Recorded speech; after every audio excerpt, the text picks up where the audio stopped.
The following sequence of patterns is made from squares and circles and relates to questions 79 to 81. 80.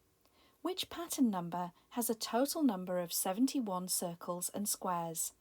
The formula for working out the total number of squares and circles in a pattern is n squared plus 3n plus 1, where n is the pattern number. If we use the formula to help us, bearing in mind that we already have up to pattern 4 here, we could start with pattern 5. This would be 5 squared, the first part of the formula, which is 25. To that we would add 3n, so 3 times 5, which is 15, and then we would add 1. 25 plus 15 is 40, and one more would make 41. So we can say that pattern number 5 cannot be the right answer here.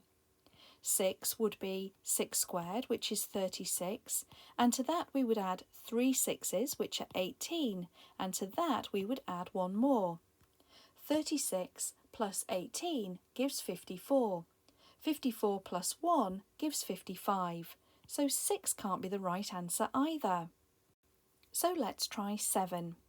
7 squared, n squared, would of course be 49. 49 plus 3n, which would be 3 lots of 7, would be 21, and then we add another 1.